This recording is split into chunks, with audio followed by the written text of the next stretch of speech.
Bismillahirrahmanirrahim. Alhamdulillahirabbil alamin. Wassalatu wassalamu ala asyrafil anbiya'i wal mursalin wa ala alihi wa ashabihi wa man tabi'ahum bi ihsanin ila yaumiddin, amma ba'du. Pembahasan sebelumnya kita telah menjelaskan tentang beriman kepada takdir Allah Azza wa Jalla, yang mana di dalamnya tercakup beriman kepada ilmu Allah, segala sesuatu Allah mengetahuinya, dan Allah menulis semua yang terjadi di Lauhul Mahfuz, dan tidak ada satupun yang terjadi kecuali dengan kehendak Allah Subhanahu wa taala, dan Allah lah yang menciptakan segala sesuatunya. Sedangkan pada kesempatan kali ini kita akan berbicara tentang hasil daripada keimanan tersebut. Apa buahnya? Apa hasilnya? Beriman kepada qada dan qadar. Di antaranya adalah beriman kepada qada dan qadar merupakan motivasi terbesar untuk mendapatkan keridhaan Allah Azza wa Jalla dalam kehidupan. Karena seorang mukmin, mereka diperintahkan untuk melakukan sesuatu yang bisa menyebabkan mereka menyandarkan diri kepada Allah.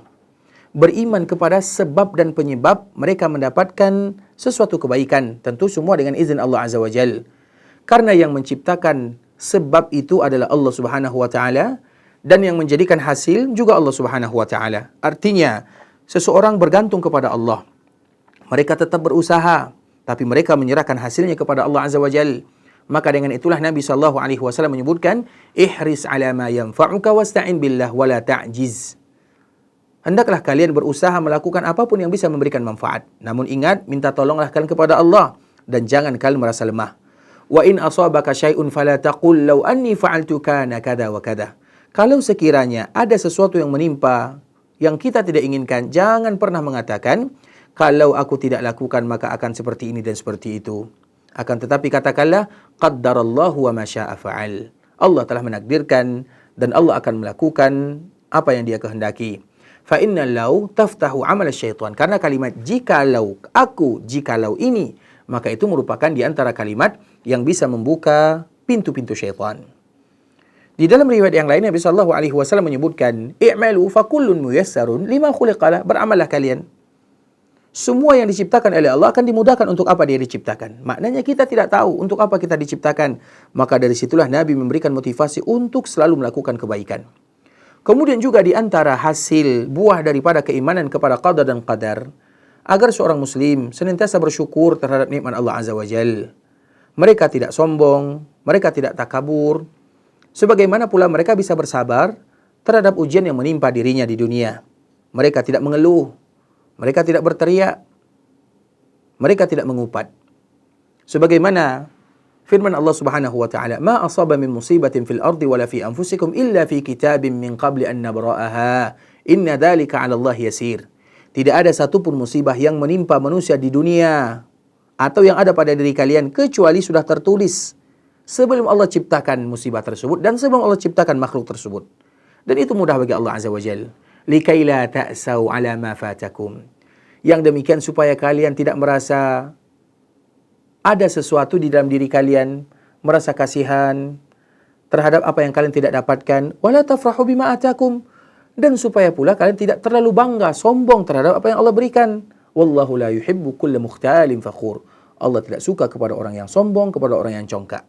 Maknanya adalah kita senantiasa bersyukur kalau Allah berikan nikmat, bersabar kalau sekira Allah berikan ujian.